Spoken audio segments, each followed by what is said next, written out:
Hello everyone, another day, another legal learning. But today, mapalahita. Since November naman karon, so mga tingdawat na rin mga buwana. So, the question is, unsay may mga benepisyo or mga dawatunon na dawaton sa usa ka public school teacher or mga teaching related personnel in the Department of Education.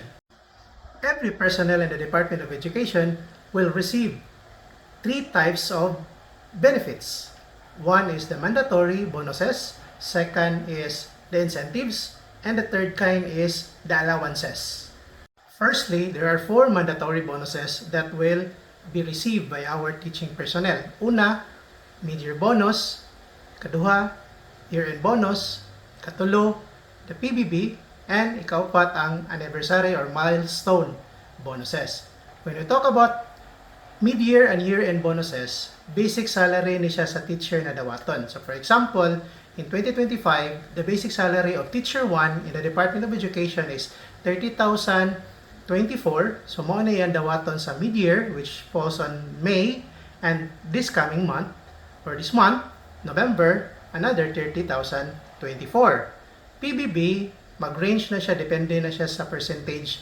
It ranges around 20 to 30,000 or 40,000. Depende lang sa percentage na makuha. And anniversary bonus or milestone bonus, 3,000 ni siya ihatag. Nag-start ni siya pag 2023, then another, after 5 years in 2028, it will be also be given.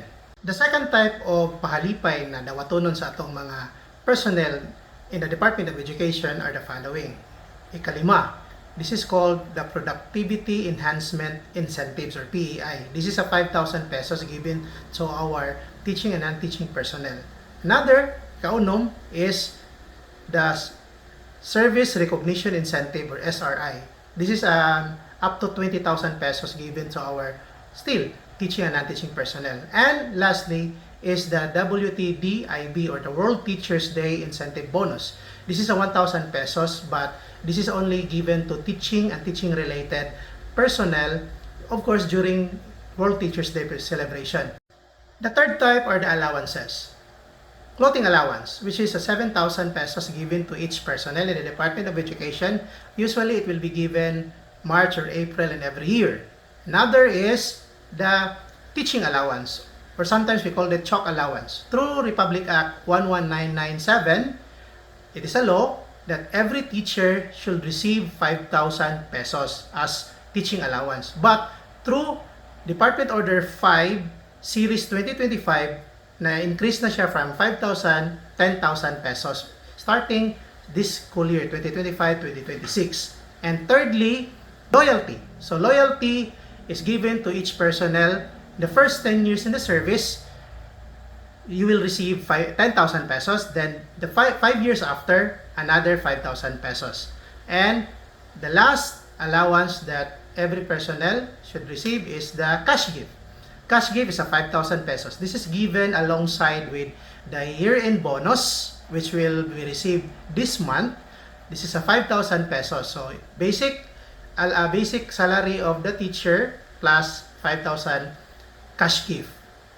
So all in all, 11 benefits based sa ako ang kwintada. 4 ka mandatory, 3 ka incentive, and 4 ka allowances. So, dato kayo ang mga teachers, no? Pero usahay mag-wonder ta, well, ilahasad na. So again, thank you so much for listening. I hope this will help you ponder if you want to enter Department of Education. So again, thank you so much. God bless. Please like and share. And if you want to know and learn more videos regarding educational law, please leave a comment in the comment section. Again, thank you and God bless.